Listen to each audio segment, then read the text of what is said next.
Let's go, people. Ladies and gentlemen. And ladies and gentlemen, welcome. How y'all doing? What's going on, people? My mic is a mic too high now. I think we're okay. Give it up for my people. My people. What's going on? How y'all doing? Are we live? I think we should be live. It looks like we're live. My name is Tim Black. Welcome back. Welcome to the Tim Black Table. It's Sunday at 7:30 something, 7:40. Been a busy morning, busy afternoon. Now it's a busy evening. I'm glad to be here with y'all, though. Real talk. Welcome back to it. We do this every Sunday around this time. Glad to have my people participating. Shout out to Tim Black Wolfpack members that are on board. Shout out to new people that have subscribed to the show. We got a lot to talk about. We're going to get into it. But first, I want to welcome my lovely wife to the show.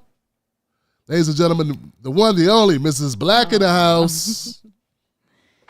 Hey, good evening, everyone. Welcome to Tim Black's The Black Table. It's good to be here again. I kind of dipped out last weekend, but I am back and happy to see everyone. If you haven't done so already, please be sure to hit that like button. Be sure to share tonight's content and be sure to engage with one another. We have a great show tonight. Thank you so much for joining us. Any birthdays in the house? Happy birthday to you all. Happy birthday to you. Last week, today, this weekend, upcoming week, happy birthday. Thanks so much for joining us. That's it. Look, hey, no, tell them also, don't forget, babe, tell them we're going to be reading Super Chats today. So please, if you got Super Chats, please put those in so that we can read your comments because I want this to be an interactive show today. Get your feedback and stuff. That's right. And of course, this is episode number 23. There it is. To mention that as well. So, and I'm trying to pull this up. Here we go. There I go. All right, y'all. So, wow. This mic, I am getting hot with the mic here. Let me bring it down a little bit. So, guys, no surprise here. If you've been tuning into the content, it's been a lot of controversy. Today's content, the topics are going to be updates on Dr. Cornell West's campaign, updates on the Jimmy Dore stuff, all this stuff. Ain't no reason hiding it. It is what it is. Answer questions, talk about it, chat about it.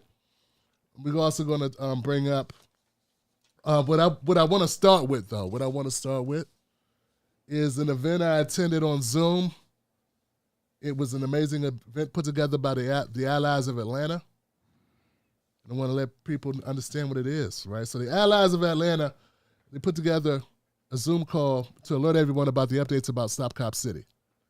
Now, Stop Cop City is a term for a facility that's being built in Atlanta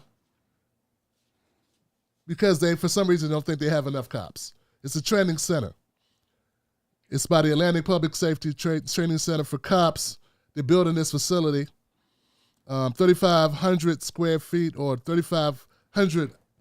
I don't know how big is this. I don't know. It's on the South River Forest, right, in DeKalb County. So just picture this. Okay, so you got this forest area, historic forest area, indigenous peoples.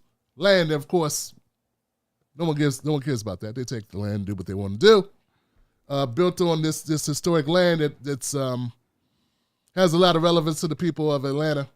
And we're going to go ahead and deforest all of that. We're going to crush all that. We're going to knock everything down.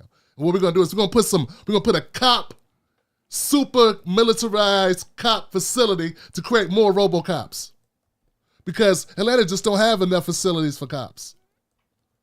We all know that's the reason why cops, brutalize us because they're not trained enough. So everybody say, we got to train the cops up. Well, we need more rules and constraints on bad cops, and we need a process to get rid of cops who do these things. And we also need to look at alternatives for cops. But that's another story. Back to this, man. So what they're doing is they got this facility that they want the taxpayers to pay for. And taxpayers don't want to pay for it, right? So they put it in the black community that's already over-policed. Black community don't want it. In the section of class and race, once again, black, don't have money, don't have a lot of money. Ride roughshod over the blacks, the poor blacks, put it in their community where they don't want it. Knock down the forest and be damned with the protesters. So there was a casualty to this, and there's so much here, guys. 20, was he 26 or 27? Did I say 20? 26. Manuel Tortiga Turan. Manuel was shot and killed. He was a protester, peacefully protesting there. So we've had people that have been protesting since the inception of this. They don't want this in their communities. They're exercising their First Amendment rights to protest, to speak out, make their disagreement with what the state is doing known, right? So the cops raid. They do a raid. How many people heard about this? Put a 1 up if you heard about this. The cops raid the area, right, to get rid of the protesters, and they say, oh my God, one of the protesters shot at us. They shot Manuel 57 times. Head, body, arms, all extremities. Murdered this young man. We call it a firing squad. They said they did it because a cop got shot. Turns out, it looks like the cop who was shot by another cop. There's no gunpowder residue on the hands of Mr. Manuel after they did an independent autopsy. Oh man, who didn't see that one coming? So yeah, so this facility is so great, it's going to train cops to do exactly what these cops just did. Ain't that ironic? They take taxpayer money to put a facility nobody wants in a place nobody wants it to be, to train more people to do what they just did, which is murder somebody. And my understanding is that we got some citizens that don't know because they watch MSNBC or corporate media or Fox News or whatever. They're not being informed, and they're thinking, well, we need, everybody say crime is on the rise. That sounds like somebody who's not a victim of police brutality. That sounds like somebody who hasn't been informed about all the different ways that crime materializes, how it manifests, and what causes crime. Crime is almost always, a direct reflection of the environment that people live in, the lack of resources, the lack of opportunity, the level of desperation of those people. Of course, you're always going to have people that are just, out there, with all the medication we got going on in America, right? We got other issues, but I'm saying primarily we know what causes crime. Having more cops in this facility in this area is not going to prevent it. So anyway, no gunpowder residue on the hands of this man. Independent autopsy said that this man's hands were raised when he was shot multiple times, killed in the firing squad. So it goes without saying, the tragic loss of life, man, is we're very upset about that. But what makes me inspired is the people that are fighting back, right? So we got regular folks, man, just like you and I, man. Just like all you good folks that are watching this broadcast, right? Who come together.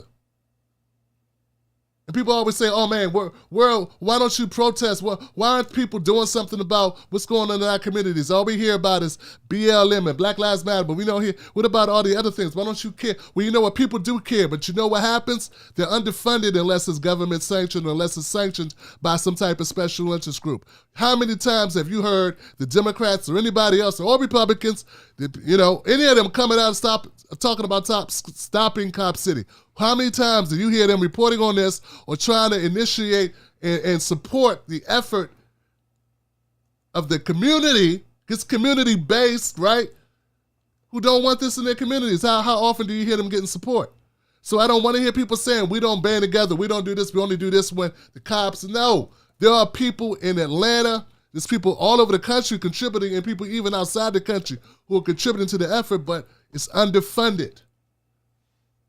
So I'm going to put some links out to this show up for you to go visit so that you can be a part of the solution, not the problem. But listen, guys, something historic already happened, man. Something amazing already happened. They needed 70,000 signatures to get this thing, what's called, is it an injunction? It's a legal word for it, right? A referendum, a ballot referendum. Thank you for that. It's a direct vote to repeal the cease to allow them to do this continued construction. These folks, the citizens, the volunteers, the people just like you and I, they don't have wings. They don't got jetpacks and that from the future, man. They collected over 115,000 signatures, man, to stop this thing. So give it up for that.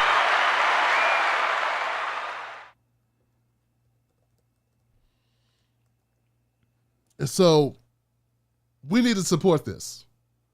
We need to support this. Somebody on the call was like, man, what do we need to do about policing? Okay, if the cops say they need more, they need a better facility to train them so they can brutalize us more, whatever they're going to do. Right? I got a problem with us only looking at this one-dimensionally about what we need to do with crime. Do about crime. One of the great speakers on the panel, McCorkle, I think her name was, Briante McCorkle, that's her name, amazing sister, executive director of the Georgia Conservation Voters, Georgia Conservation Voters. She's amazing. She was speaking to her and she said there's a couple concepts. One of them is restorative justice, right? Everything does not have to be when you go get cops, okay? This is how they programmed us, and this is a major industry that makes a lot of money for the states. Okay, but how much does it make us really safer? Okay, how much does it really make us safer, man? Cops come after the crime is done, dog. Right? So we need to, teach a man how to fish, that type of deal. So anyway, Stop Cop City. What they need is small dollar donations. We need people to share and amplify the message. There's some actions that need to happen. Once again, I'm going to provide the links for it. I was very inspired to be a part of this. I'm hoping I'm not going through this too fast. I'm trying to get up to speed on some of the details myself. But here goes the part that we all can wrap our heads around and understand. Even if you're not living in Atlanta, I need you to realize how important this is, right? Folks, they want to use this as a litmus test to go after all of us. All protests. They are basically trying to outlaw protesting. So what they did was they said, oh, you guys want to protest? You want to get together and protest as a group? Oh, guess what? Hit them with a RICO. The same type of crime they charge, they may charge the mafia with to try to stop the mafia. Oh, yeah, that's what you are, protesters who want to stop something using your First Amendment rights. Or we're going to villainize that. We're going to felon. We're going to label that like someone trying to overthrow the government or someone trying to run a criminal organization. And that's what a RICO is, right? A conspiracy to commit a certain act is against the law. Since when did it become against the law to protest? So that's what they're trying to do. This is the Georgia Cop City RICO case could threaten the right to protest nationwide. This is said by advocates, not 10 black advocates. On Tuesday, the State Attorney General's office announced RICO charges against 61 individuals for their efforts opposing Cop City. Social justice advocates say it's a continued effort to target protesters who participated in the racial justice demonstrations that followed the murder of George Floyd in 2020. And they warn that if the charges are successful, their impact could have a chilling effect that stretches beyond Georgia. So, folks, that's why this matters, man. That's why this matters.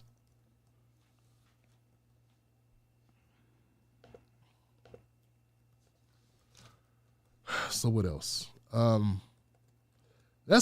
think that's really all I have right now. I think I gave enough background about Cop City. You know what's going on in this facility for cops. The people don't want it. They're gathering petitions. They need your support to continue to fight against it. They're working on a ballot referendum to put it on the ballot to get, so that if the people don't want it, this shouldn't even be a conversation really. If the people don't want it, the people don't want it, right?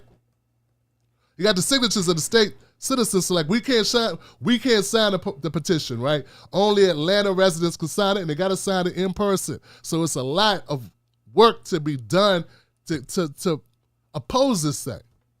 Can't just jump on the website and say, hey, I don't want it.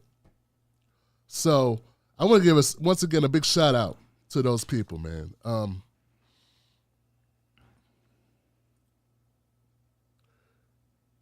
Write this name down, Chris Carr. He's the Georgia Attorney General. The Republican Georgia Attorney General, Chris Carr, is the one who hit the RICO charges on the 61 people. Manuel Esteban Paez Terran was the brother that was killed. That's all I got, guys. So put in the comments section, man, some stuff. If you got links, after the show, I'll be able to put my links in. I copied some links from the Zoom call. Oh, by the way, Dr. Cornell West was on that Zoom call. So was his amazing wife, Dr. West. Dr. Anahita West, Mrs. West, was on the call as well. Double doctors, two Dr. Wests in the house. And I feel bad, man. I didn't get a chance to speak to her at the time on the Zoom. It's just something that bothered me. I told Mrs. Black, I said, Mrs. Black wasn't here. She had to run out while I was on the Zoom. And I was like, damn, I feel bad, man. I didn't speak to Anahita. So I felt bad about that. But shout out to Mrs. Dr. West. And yeah, you know, Dr. West is on the Zoom call, man. It's like the people are like, you know, so he had to stay on topic. But so that leads me to the second part of the show. Let's get some updates, folks. Let's get some updates about Dr. West's campaign. This is interesting, right? So, yeah, it's like, all right, we're here to talk about Stop Cop City, which he did talk about it. But then they asked a couple questions, and I had it here. What'd I do with it? Okay, so, here we go. Got it. I got a lot of papers floating around. The papers. Gotta get the papers. Peter Dow is the new campaign manager for the Green Party for the campaign of Dr. Cornel West, running for the nomination for the Green Party and hopefully running for president of the United States in 2024. Peter Dow, my brother, my good brother, Peter Dow. So that's amazing, right? Because it's a name we know. A guy who was going one way was like all lockstep with the machine at one time, and just said, "Hey, what am I doing?" At some point, he just had an awakening, like this ain't the way I want my life. This is not what I want my legacy to be. And he made a direct change. Like he started fighting against the system, fighting against the status quo policies, right? And now Peter Dow is all the way on this side, man, with us. And he's the campaign manager, and I look forward to seeing what he has in store, man. Because people are like, you know, Dr. West, when you going to do some more events, man? When you going to really kick this thing off? Because people are like excited about Dr. West's campaign, obviously, and they want like, when is he going to get out in their area? Because some people don't think he's trying to help Biden. Some people actually think Dr. West is 70 years old and decided now to get into politics because he really wants to do something about our politics. That's what some people believe that. They believe it's not a covert reason. We're going to get more into that in a minute. But anyway, Peter Dow, shout out to Peter Dow. Also, we got an event manager by the name of Brandon. I don't even got last names for Brandon, but Brandon, I'm going to be hollering at you because I want to know about the events that the good Dr. West got planned. All right, so we got an event manager. So things are moving along the right way. You know, things are happening. Like, what's going on with the campaign? Campaign manager, new campaign manager, event manager in place. And most importantly, because we know what we up against, man, because in America, it's all about the dollars. And unfortunately, we got Madeline, who's a fundraiser, going to be leading the fundraising over there for the Green Party for Dr. West's campaign. So shout out to Madeline. So what's happening? Well, things are becoming more solidified. Campaign launched in Mississippi, ground zero for the campaign launch. There with the family of Emmett Till. That's where Dr. West launched that. And now, you know, and we got other things planned. And Peter Dow, Brandon, and Madeline, we're bringing on key components of a campaign to make it strong. So that's what's up, man. I'm excited about it, as you can tell, and by not just words, but by actions and what my body of work has been about lately. And I'm going to continue to cover that. Mrs. Black, how you feeling about it? That makes sense, getting the campaign manager, getting the event coordinator manager, and getting in the fundraising people? Yeah, absolutely. I mean, it's time to, I guess it's, you know, come to a time for a team to be built. So, yeah, we are looking forward to a lot of things happening as the days, weeks, and months go by. And it's really exciting to be a part of what's happening. So I'm looking forward to it. Absolutely, man. Absolutely.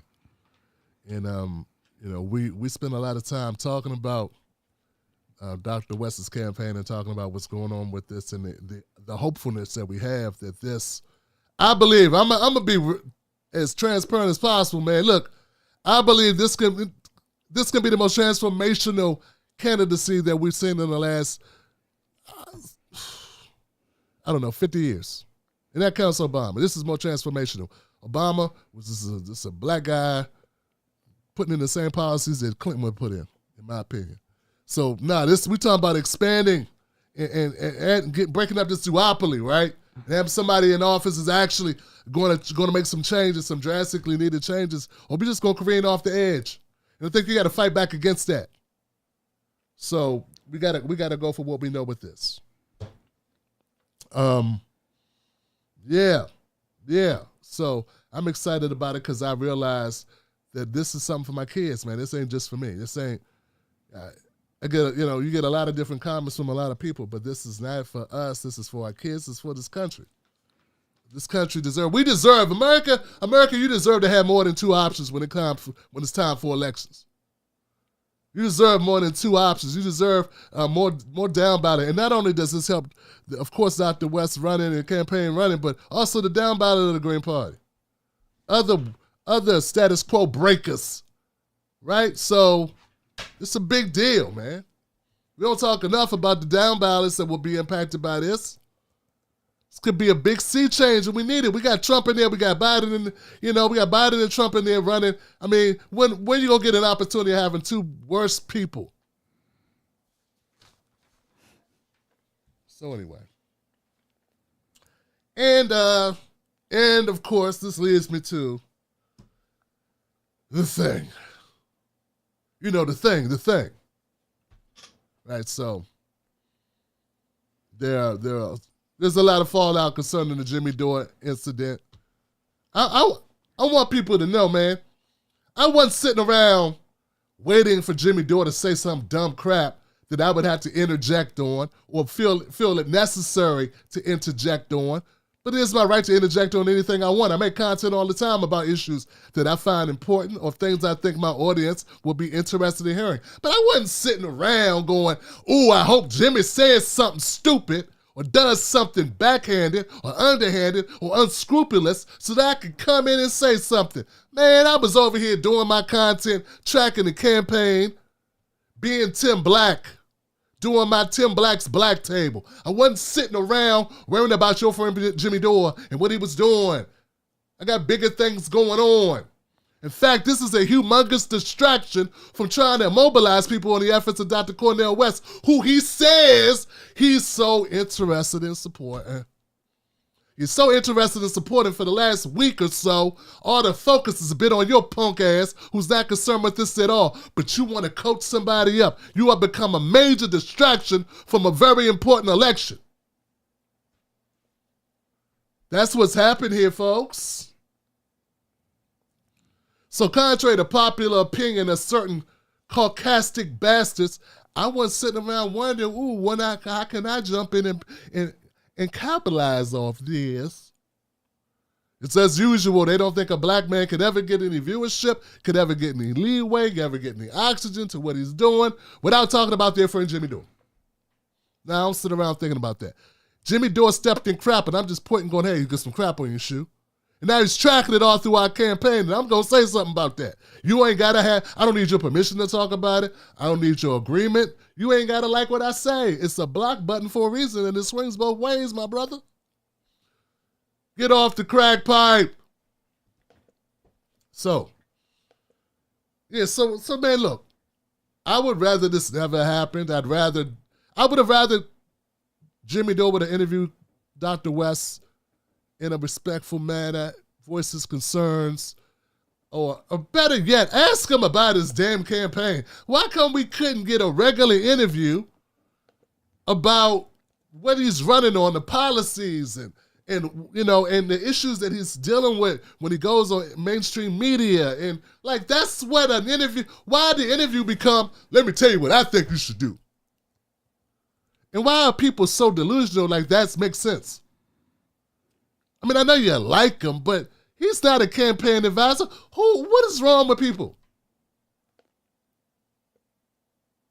And I'm saying if that would have happened, if it would have been a traditional interview, a regular interview where you ask questions and Dr. West has an opportunity to respond, you don't get to read an article by a conservative black man who feels like race don't matter. Now, because he's a multi-millionaire sitting on a bunch of cash and doing a bunch of speaking engagements where he gets to throw black people under the bus and call everybody a reactionary black, like we just making up, that all the numbers are just made up when we point out discrimination, racial discrimination across the board in this country. And, he wouldn't have sat there and read 5 freaking pages of someone else's words off topic, unnecessary nonsense, taking up somebody's time to do that. Come on, and the people co-signed it. So I'm just trying to bring people and put some clarity together on this. This whole thing is unnecessary, y'all. This is all unnecessary. We should be talking about other stuff. This should not have become the distraction that it's become.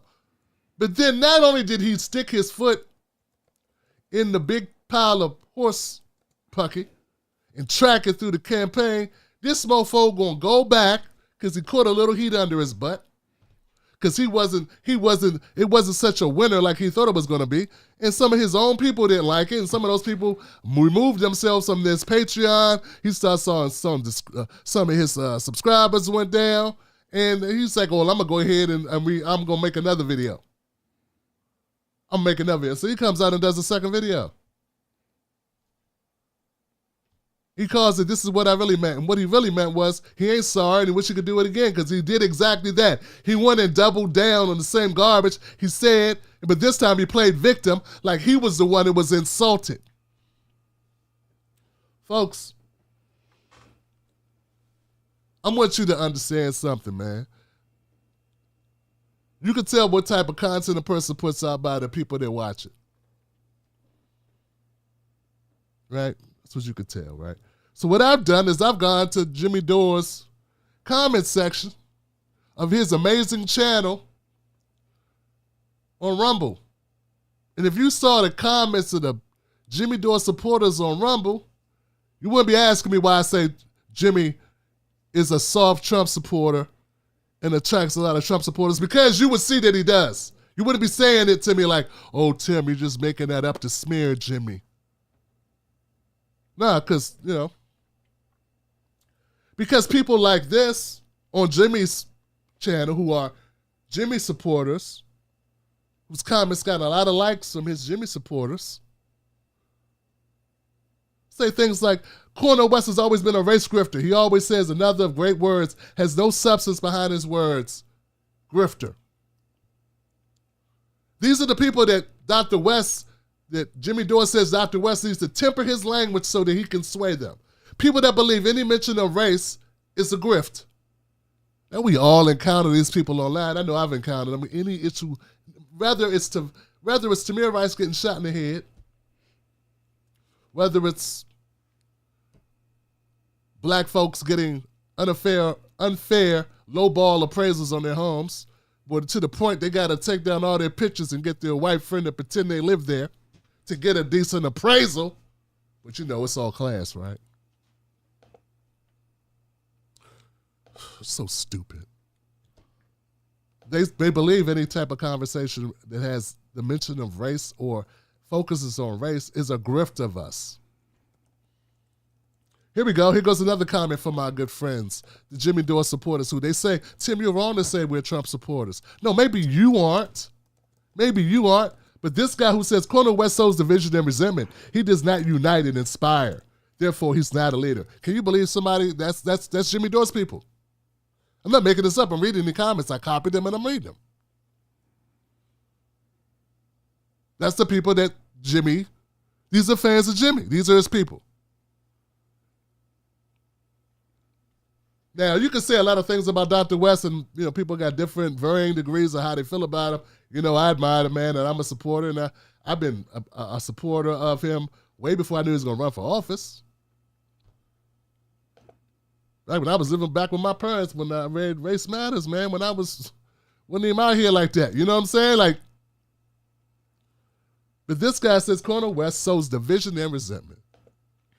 These are not people that would vote for Dr. Cornel West. Even if he stopped saying black or LGBTQ or trans, it don't matter.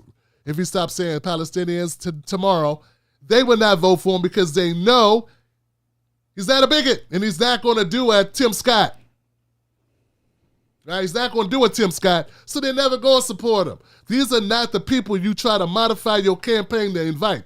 What I find most infuriating about all this, is Jimmy's whole thing was built on, I'm trying to help you get people that you would never get in 1,000 years. Because if you're a black man and you got to go up to white people and say, let's not talk about racism. So you got to do Vivek Ramaswamy to get him. I wouldn't want those people anyway, and I wouldn't want a candidate that was willing to be Vivek Ramaswamy to get him. And why would they vote for Cornell when they could go vote for Vivek Ramaswamy? It don't even make sense. They already got Tim Scott running as a black man who don't know what institutional racism is and doesn't believe it even exists in this country. Then we got Vivek Ramaswamy running, who already has billions of dollars of his own money to blow, who's every time he gets a chance, he's not only that, he's running on reverse racism, that it's white people and conservatives that get discriminated more than black people. So how much of a chance would Dr. West have by adopting talking points or similar language and a similar theme to his campaign as these guys? They already got that. Those people are already there, man. So why would you need a new one? You don't need an Impossible Burger when you already got the real thing. And I find it frustrating as hell that there are people that think that was a good way to go. So we got this guy, Garland Nixon. Got Garland Nixon over here with this long, dry ass, and I get it. Garland Nixon's a cop and Jimmy Dore's family's a cops. They both cops and they both, they from breaking, what was that show, the Sputnik or whatever they do. I know Garland. He's not a bad guy. He's a good guy. He's a smart guy. I don't know why he had to pretzel himself into weird contortions to appease people to try to tell them that it's identity politics to say black or gay. But, hey, have at it, Haas. You weren't talking like that when you were at Suitland High School here in Prince George's County with my brother, though. You was a different dude then. What happened to you, man? Jesus Christ. What are you talking about? All these excuses for Jimmy Dore. Oh, he's really having a hard time, and he just got so many things going on in his life. And poor guy, his dog's got bad teeth in his leg. He's got a cramp. He's got the gout. He's got a hangnail. Jimmy Dore ain't got nothing else going in his life that the rest of us don't got going on in ours. Don't give me that. Bunch of excuse-making jack-offs. Oh, Jimmy's dealing with it. You got to understand, Jimmy's got a short fuse for this stuff because Jimmy's been fighting. We all been fighting a good fight. We all been fighting a good fight. And another thing, when I've gone out on my little bit of budget to these political events, I don't see Jimmy there. Only time I saw Jimmy at events covering shit was when he was getting paid by TYT. He don't take his millions of dollars that he makes doing his shows and go out and be a part of these issues. So stop telling me, Jimmy's put so much skin in the game, he's just really frustrated. So that means you get to dog out Dr. West, you get to talk to him any old kind of way, like he's an underling, like you're superior to him. That's what it gives you. That's the excuse. You get to throw that excuse against the wall, huh? You guys, with this nonsense, need to just check yourselves totally. Hey, I don't know. I know it's all right to be. I know your minds are. I know you like the guy, but that does not give him a carte blanche to take a long stinking dump on one of the greatest intellectuals, black intellectuals at that, of the last 50, 60, 70. You don't get a right to do that. And then all of a sudden can't comprehend why it would seem offensive for him to do so. As if people need to get his permission, his cosign on their campaign. What an arrogant stance. So look, man, stop telling me to look at this other guy's video about his opinion of language that you use when talking to white folks. Yeah, you know what, dog? I got some language that I use when I talk to white folks. Guess what? It's the same language I use when I talk to black folks. I don't go talking to white folks and change my language up. I don't know what sharecroppery cap you on. I don't know what step and fetch it type language a black man's supposed to talk in order to communicate with white folks. But where I come from, I talk to white people the same way I talk to black people. The same issues that I talk about with black people, I talk about them with white people. I don't have a segregated tone or segregated narrative for certain colors of people. There are people that do that. They're called cowards and manipulators. Those people try to sneak in what they really think against while they're in the company of different groups. We don't do that here.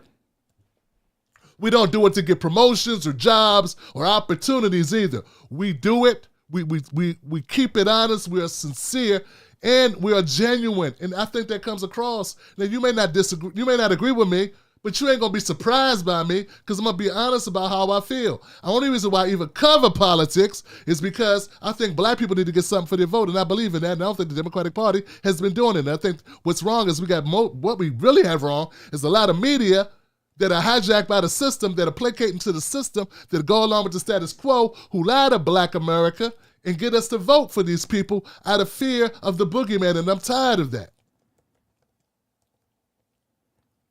And if Dr. Cornel West, according to Jimmy and his supporters and these other people that are talking, that suddenly Dr. West needs to go out here and only talk in certain types of language and only leave the realness, the real struggle, the issues of struggle and what's going on in this country with white supremacy or racism or what LGBTQ people face or whatever. Only the issues that we address, they're saying we need to only use them when we're in the company of those people. What I'm saying is, what good would preaching to the choir do? What good would it be for us to be saying the same thing to the same people that already know what we're saying? Nah, part of being a truth speaker and speaking truth to power is going in front of people who haven't heard you say it. It's going in front of people who don't often get exposed to it and shaking their world up and telling them something new and enlightening them and educating them. And I've been doing this work for over a decade. And I'm going to tell you how many times, I can't tell you how many times, some person from some place that I don't live, that we don't have much in common, has written me and said, Tim, you opened my eyes up to something. I had no idea. I'd never heard that. Who's teaching them? Ron DeSantis is making it impossible for people to learn shit that they may not want to hear that may be unsettling. So, it's our job. It's not even our job. It's a necessary, it's a requirement that if you're going to speak truth to power, if you ain't speaking truth to power, you ain't saying nothing. You need to shut up. You don't even deserve a mic, in my opinion. Because there is so much noise out here. We don't need somebody just taking up space, talking into a void, saying the same old, playing it safe, trying not to offend anyone. I thought you guys was against censorship. So you're telling me what you think Dr. West should do to try to back into a loss, because that's all he can back into. You can't self-censor yourself into a win.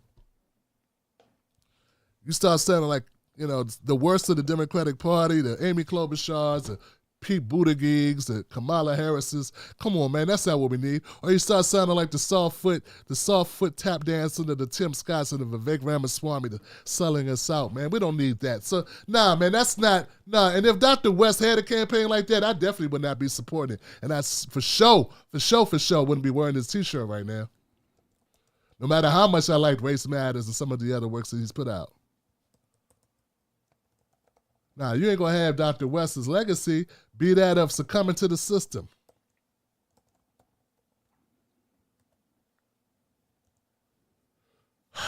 It's not about idolizing Dr. West. It's about the moment in time that we're in and how important that moment can be. And, the Democrats love to say, this is the most important election of our lifetime. This election here, and I hate to sound like them, but this is important to our lifetimes because we're trying to shift the political environment. And I think we can do that with Dr. West. But this is not a thing where, it's not a self-serving pursuit, man. This is about shattering the duopoly. This is about challenging the status quo. This is about speaking truth to power. It's about so many things. But what it's definitely not about is personal egos. And they didn't listen to me enough. They need to take advice from me and all these other people coming out of the sewer, coming up to Cape for it and deny reality. He really a good guy. He really means well. Right, boss? He really means well. And you're just taking him out of context.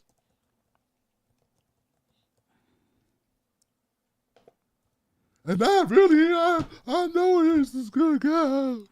Well, good people do good things, man. And what they don't do is ambush you on live shows and then tell you don't care about black people. When that's been your life's work. Now, that ain't what friends do. I don't know what friends you got. But Dr. West, is a much better man than me because I wouldn't be, I was a friend before, but not a friend now. I'm trying to work on that, getting over these types of things. I'm a work in progress, man. Somebody stabbed me in the back, I got a problem with that. Then try to act like they were doing me a favor. I was doing you a favor when I told you were a loser.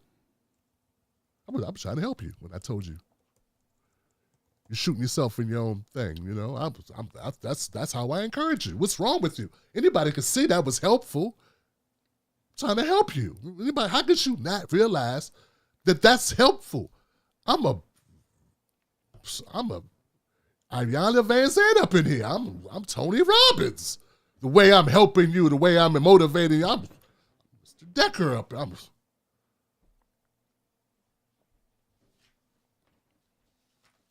So anyway, that's where we at. Let's get one more. Let's get one more of the Trump comments from Jimmy Dore's fan page about how much they love Dr. Cornel West. Because that's the people that he's supposed to change his campaign for. Here we go. I'm glad, Jimmy, you interviewed West. West really exposed himself as someone who was obtuse, misfocused, and defensive. He gets some issues right, but really is another intellectual who can't communicate a coherent message. It's so depressing. I'm proud of you, though, standing up to him and challenging his loser strategy of dividing us. And when I tell y'all, we got these people who any mention of blackness is always labeled as divisive, and even Jimmy said that. It's divisive when you say white supremacy. Why? Are you a white supremacist? I'm just asking, dog. Someone says, hey, I don't like bald-headed fat guys. Be like, overweight. Hey, maybe, somebody get, what's the saying that hit dog hollers? I'm just saying, like, why would you feel that way? Why is that talking to you? Dr. West said something on the Zoom call I thought was amazing. I heard him say it before, but we have this thing where we say ally. We need an ally or co-conspirator. We need to change our language. What we need are partners. We need people that are in the band. That's what he says. Actual band members. And and those people, look, listen, there are people who play on the same team. Those are teammates. Those are not allies. You're not an ally. If you're the defensive end and I'm the quarterback, or if I'm the running back, or if I'm the tight end, or if I'm the kicker, I'm on the team. We teammates. You're not an ally. An ally's in the stands. A team member's on the team. And guess what? Team members can be any color. Teammate could be any color. We need to get this through our heads. Teammates could be any color, and they could have any amount of money in their pocket too. Don't even matter. Don't matter where you came from. If you come from Nebraska or Washington D.C. or El Paso, Texas, or it don't matter where you came from. You on the team. You on the team. We're a team. And the same thing works in the other way. Your opponents, no matter what color they are, they could be in all types of color too. There could be blacks on the opposing team. There could be whites. There could be Latinos and Asians, Native Americans, LGBTQ. It's because you're LGBTQ don't mean you're on the team, right? These are things people don't rack it up. I mean, last time I heard, what's the one who had the sex change?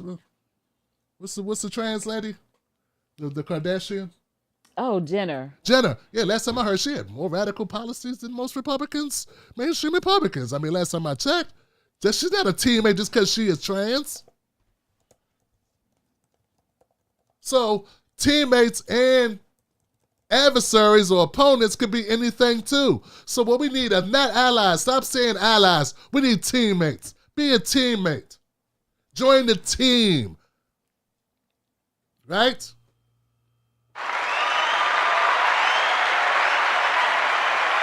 I'm not saying the language that we use is important.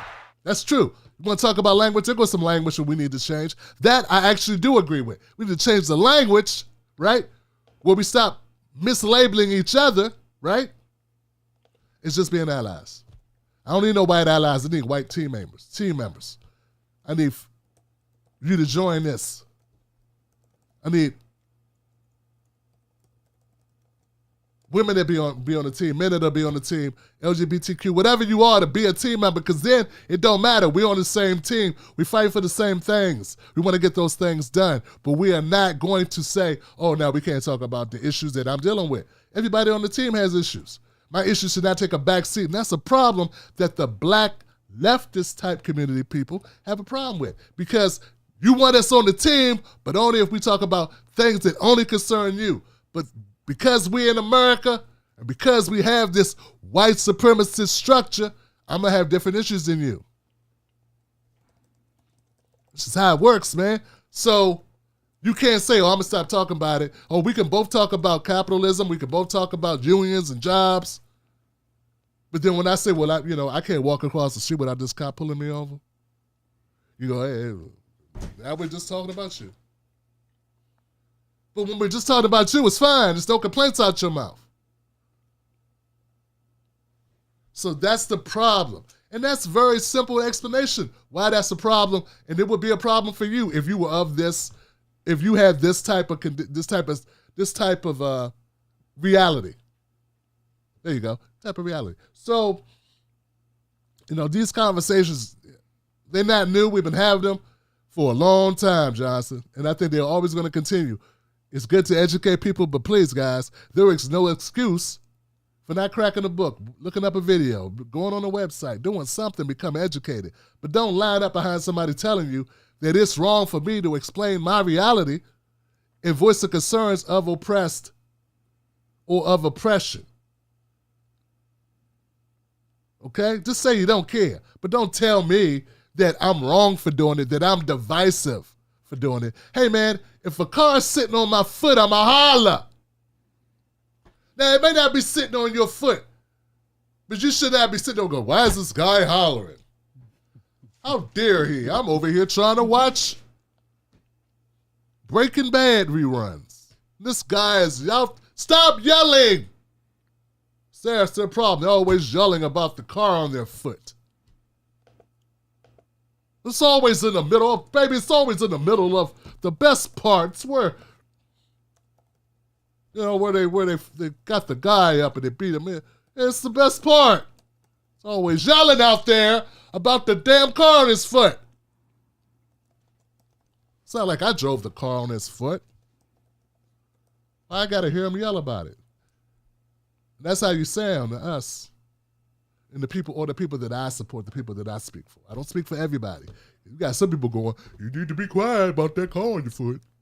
You're rounding up the guys watching the Breaking Bad. Why you need to stop. Always be quiet when you yell.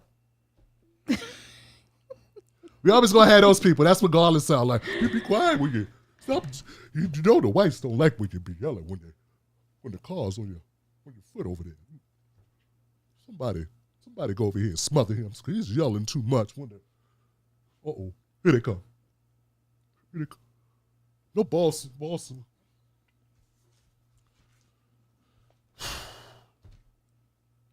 This is Black. You should not laugh at me. You encourage me. Don't do it. Well, it's good stuff. I'm trying to be serious, man. But you got to understand, he means well. To who, though? Who do you mean well for? See, because here goes the thing. Say Dr. West wins. You really think people that think like Mr. Dore are going to be like, yeah, be aggressive, support black people and make some changes for black people? No, he wouldn't. I don't want to hear that because people will be like, but Tim, don't you want to win? Yeah, what's going to happen when he wins? Are you really going to? Nah, you're not. You thought I was, look, man, I'm old. I wasn't born yesterday. You really think I believe you're saying this so he can back into a win and then be radical and surprise everybody and do things that upset the status quo? Really? Nah, man. I don't think that's how it works. I'm gonna say this because I've been all over the place, but I'm gonna say this because it's a point I brought up, and I didn't hear anybody bring it up until I brought it up. So I want to make sure I say it again for people who may not have heard it. Bernie Sanders lost the election in 2020. He could have won that election. He was going his way to winning that election. He had won New Hampshire and Iowa, and then all of a sudden he hit a place called South Carolina, and all the wheels came off the car. Now, yeah, we do blame Obama for making those phone calls and certain things that happened. And James Clyburn, the most progressive that ever been progressive. Oh, I'm so progressive. I'm progressive. How you going to say I'm not progressive and obsessive? Why you saying I got a problem, an attitude problem? I got no attitude problem. I'm just progressive. Well, so what? Because my vote record don't say it, don't mean I say it. That's what's important. Stop reading stuff and listen to me when I'm telling you I'm the most progressive. I've been progressive. I'm always going to be progressive. I was progressive when progressive was aggressive. And I'm an aggressive progressive. It's not just him, though, right? It wasn't just those two parts. Here's the deal. Even with Jim Clyburn going down to South Carolina and telling all the black people, I'm the most progressive, and Joe knows us, and Joe's our friend, and Joe's a good. Even with him doing that, and even with Obama calling up, hey, listen here, hey, Amy, why don't you drop out? Even before he did that, hey, Pete, why don't you drop out? Yeah, Slick, go ahead and drop out. Before that, if Bernie Sanders, with a not spoken neutered language,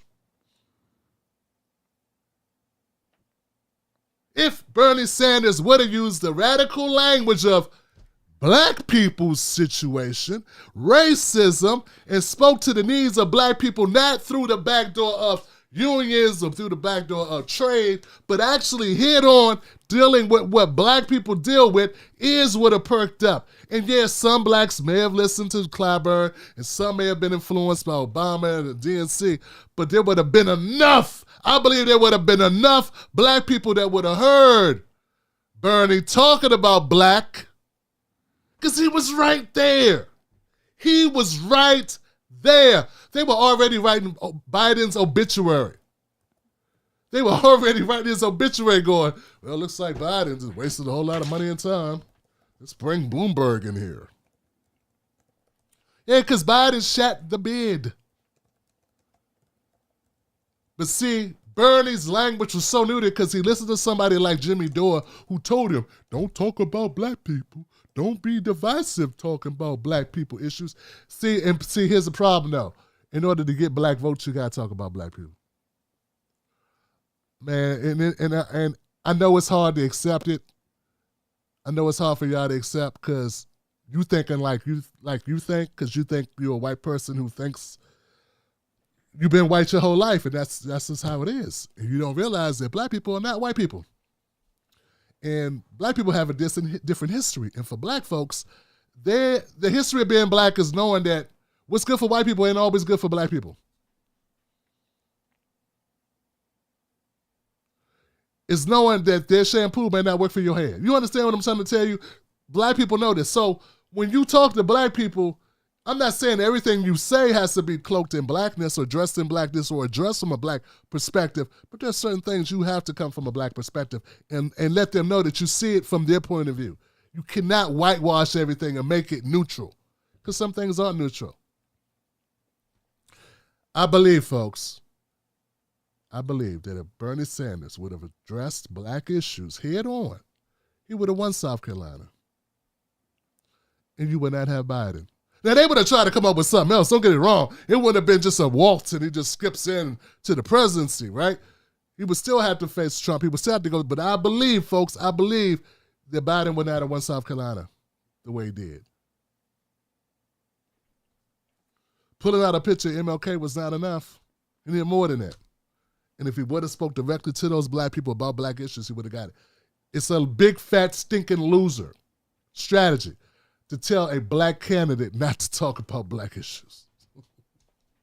And it's also pretty stupid to say that Glenn Ford and the good brother, rest in peace to the brother Glenn Ford, but it's a slap in Glenn Ford's face in the Black Agenda report to suggest that they will be telling Dr. West not to address black and not to say white supremacy and racism on the campaign trail. They would probably have a problem with him running at all. Ain't that right, Mrs. Black? Yeah. But they damn sure wouldn't want him to neuter his language and to appease people like Jimmy Dore or Jimmy Dore supporters and fans. Ain't gonna happen. Ain't gonna happen.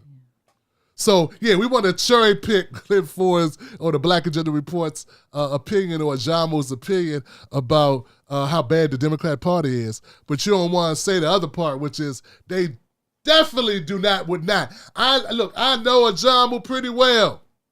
He's another brother who I greatly respect.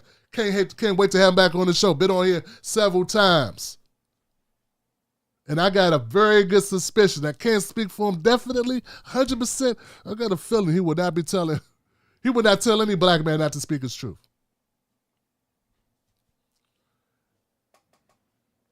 So the idea that Dr. West should become Cory Booker. Hi, I'm Cory Booker. I don't believe in racism, but I believe that I need donations because I couldn't get an electoral vote if I gave my right arm. And I was dating Rosario Dawson and got pummeled and lost ferociously because I need more love. And I wish I were black because then I'd talk black. But in Newark, I was mayor of Newark, and I was a guy who took a lot of pharmaceutical money. And, Dr. West doing his best Cory Booker imitation of not addressing black issues, except in the debate when he could use it against Joe Biden. It's not going to help Cory Booker on the road. So stop. So I'm telling you these things because I have people that I think some of them meant well, and they mean well. They just are not seeing it. They're just not seeing what I see. They're not seeing what we see, and obviously not seeing what Dr. West sees.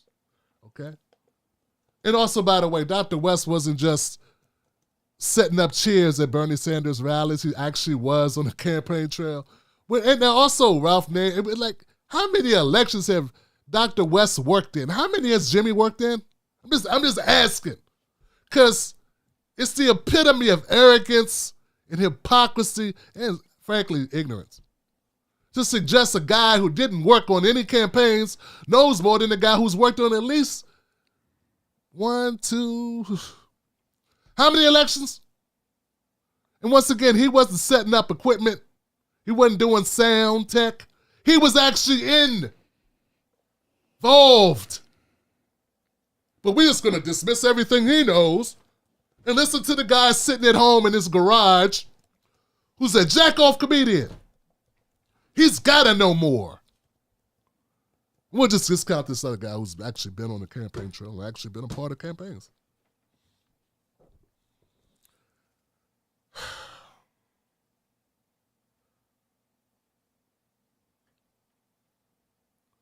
Wow. Mrs. Black, I think I said enough stuff. I said a lot of stuff there. You make some excellent points. Anything? I got nothing.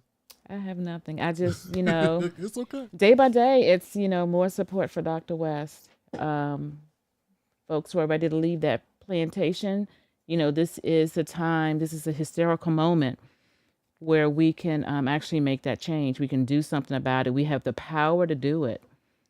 And again, we just have to stop being so afraid. I mean, folks are afraid of just,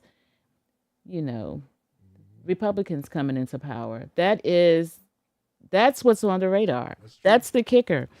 But again, we can do it. Yeah.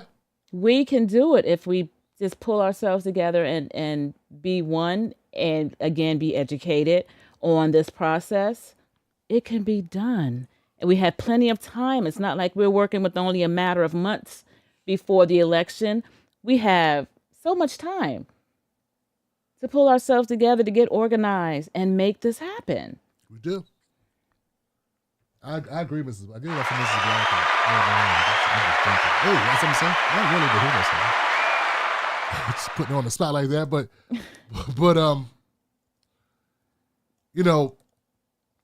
it's tough. I don't want to discount people's feelings about this stuff. I got some people. I had a sister write me something. She said, Tim Black, I'm really concerned. This is on Facebook. She said, I kind of knew this was going to happen with Jimmy Dore and Dr. West. I kind of thought it would happen because Dr. West has had such a long track record of talking about these important issues for black folks and marginalized people and stuff. I knew that some white people were going to be like, uh-oh, I like him, but what if he gets in and does something for them and not us? And that's at the core of it, right? And I appreciate that person being honest, like, as a white woman telling me this is what white people are saying and this is what white people think. And not everybody's the same. Obviously, not everybody's the same. So don't give me that. Please don't take that from that, because, that's not what I mean. But what I'm saying is that definitely there's going to be a thread of people. If they felt the same way about Obama, and boy, were they surprised. He got in and said, "There ain't no black president. I'm America's president." You sit down, stop talking. All right, here we go. Over here for America. He proceeded to help everybody but us. And that went exactly according to plan, but it didn't matter because Republicans still played it like he's a hip-hop president who's helping the black. Anyway, because he gave a speech and then proceeded not to help us. But here's the deal, man. There are people that are very upset. They're like, they're upset about these things that they see. And James Baldwin, there's a quote I found of his I thought was very interesting. He said, "People can cry much easier than they can change." I said, oh, damn. People can cry much easier than they can change. So people love sitting around going, getting butthurt, but actually doing something,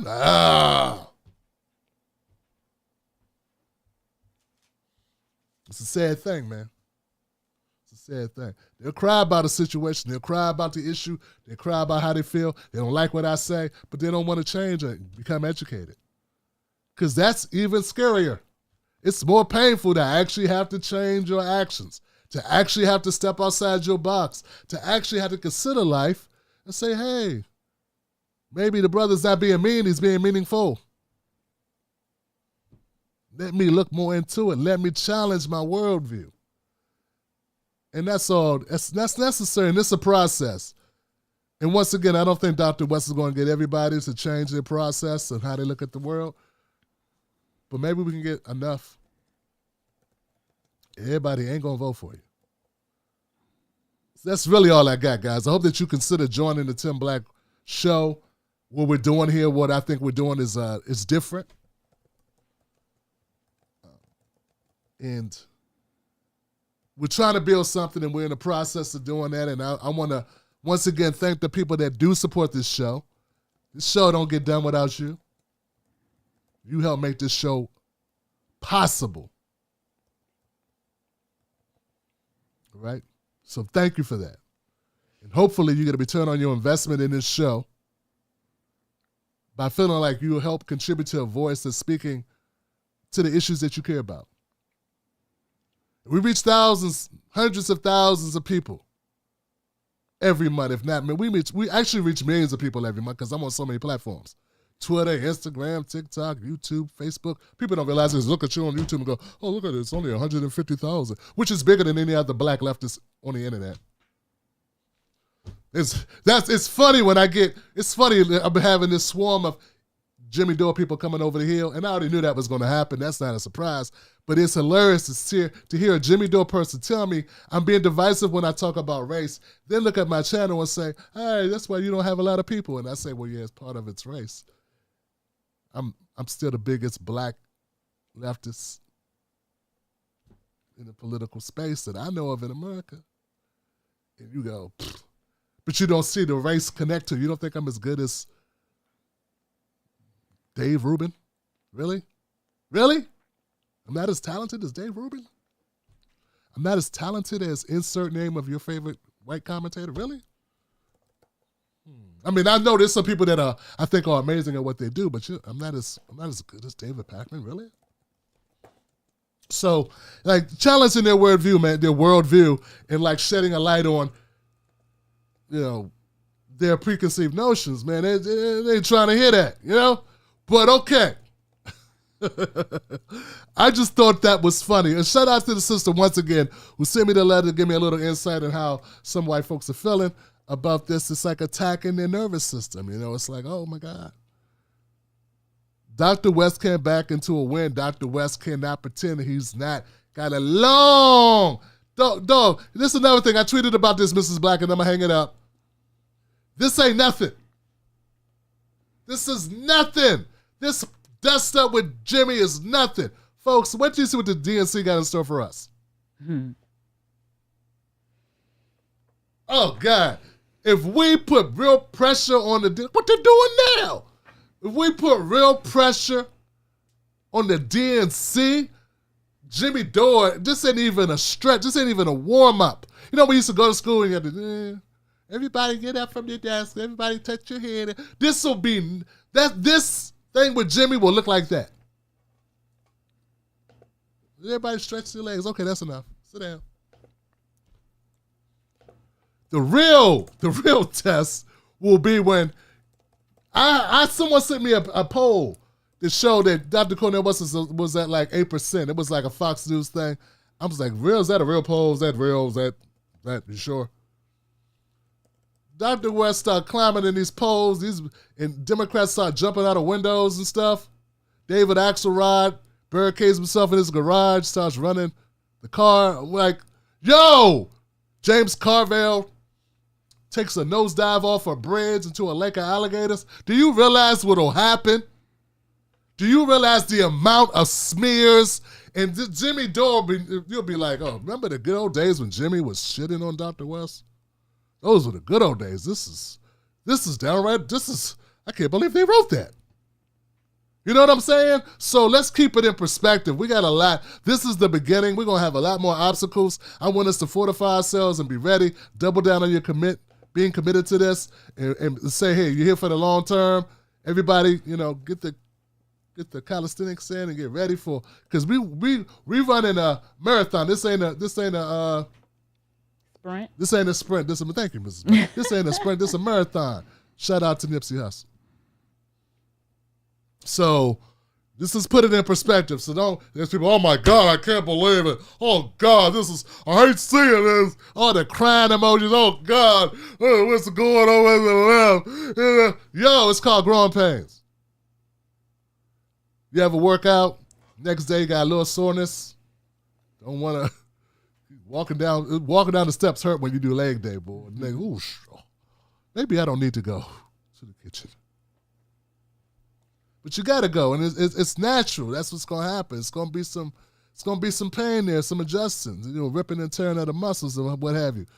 But we gotta go through it and just realize there's gonna be a lot more to come. It's gonna be a lot harder. So hopefully that temper that. You ain't seen nothing when Chuck Todd really comes for us. When Joy Reid really takes the gloves off. When they start calling for reinforcements.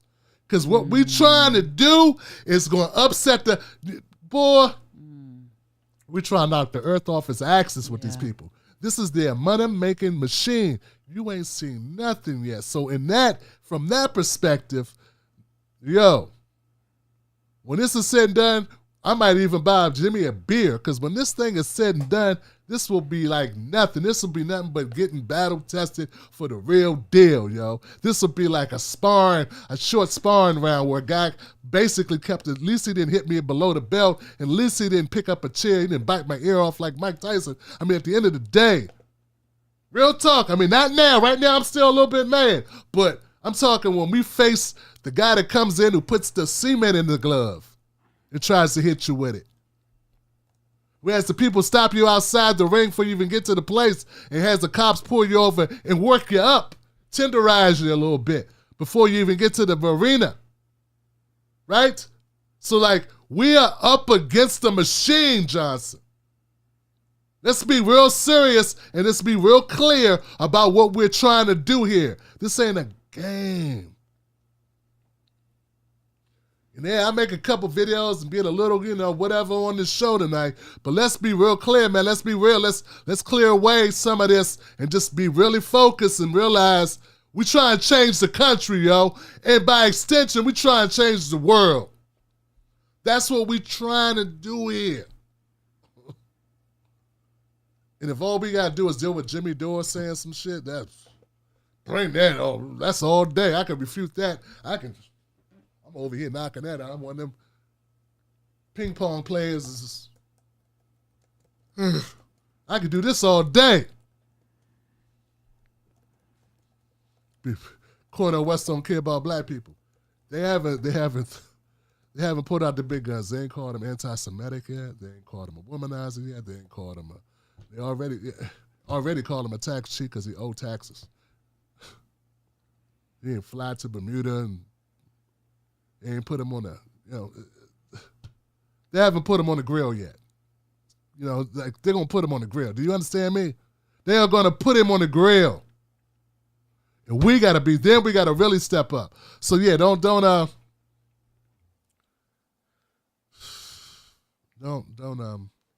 at one point they put out what was it, 25 different smear articles about Bernie Sanders in the space of a week? I forget what it was. Some crazy amount. They just pulled up and dumped all the smear articles on him at once. From Washington Post to Huffington Post to Cars, Slate, Politico, like this dumped all the smear articles on him at once. And that was Bernie Sanders. He was running as a Democrat. So you know what they're going to do to a Green Party person. They did that within their own party. Okay? So some of us who have been around for more than a couple seconds, been around for a while, we know, y'all been here. Were you here when the trolls was out to correct the record people? How many people were here with the correct the record people? Put a 1 up if you were here when the correct the record people were all over Twitter and just coming as all the bots. The robot bots was just coming out. It was like we hadn't even had bots before. This is 2016. They was coming out of everywhere. You're not with her. You're a sexist. You're a sexist. You're a sexist. You're a sexist. They were just coming out just every morning. They were up to greet you. Just this wave of trolls. The Brock trolls, paid trolls. Monday had a budget to unleash bots on lefties. And now you know they're going to be more sophisticated where they are now. It's even going to be more sophisticated with the advancement of AI. So, yeah, man, I'm sorry. I'm going on and on, but I just want people, I can't stress enough how much we got to bear down, how much we're going to get over this. We're going to be all right. We're going to be good. We're going to be fine. This ain't nothing, baby. It's a tic-tac. You just gave a well a tic-tac. All right? All right, folks, that's all I got. I'm Tim Black. This is my amazing wife, Mrs. Black. This has been The Black Table, episode 23. Yeah. I have some super chats to read. I just want to shout out some people. Give them some shine because they gave us some shine. A.R. Walker, you've been a long time supporter of the show. Thank you so much for joining us and for giving the super chat. Shout out to TB, Mrs. B, and all the Johnsons in the chat. Dr. West 2024. Hashtag No Joe. Shout out to Christopher Walker, our newly added Wolfpack member. Thank you so much for joining us tonight. Thank you so much for your super chat. White teammate from California and Black Lives Matter, one love. Thanks so much for the love, Christopher. And to Monty Kitchens, another longtime supporter of the Tim Black Show. Thank you so much for your support. Great show, Tim. Go West 2024. It's a new day. Absolutely. Thank you so much for your support. Wow. Look, man. Let me clap it up for everybody. I don't look at the comments because they throw me off, man. And I know I got some people trolling in it too. But it was good to hear some familiar names and some new ones as well. Thank you and welcome to the show, man. And I appreciate you being a part of the community. Yeah, thank y'all. In solidarity, people. I love y'all. We gonna keep doing it. Look for more content. I got you covered. We gonna keep fighting the good fight. And when they say to you, hey, why are you doing this? Remind them. It's a new day, and like I always say, don't you let nobody take your cornbread. I'm Tim Black. I'm out. Email me at timblackTV.com. Find me on all the platforms that you're on. I'm there somewhere. I ain't hard to find. Number love. Thank you, Patreon. Thank you, Facebook supporters. Thank you, whole crew. Thank you, Twitter heads. Thank you, Instagram people. Thank you, all TikTokers. I got number love for you. I'll see y'all soon. Wolfpack.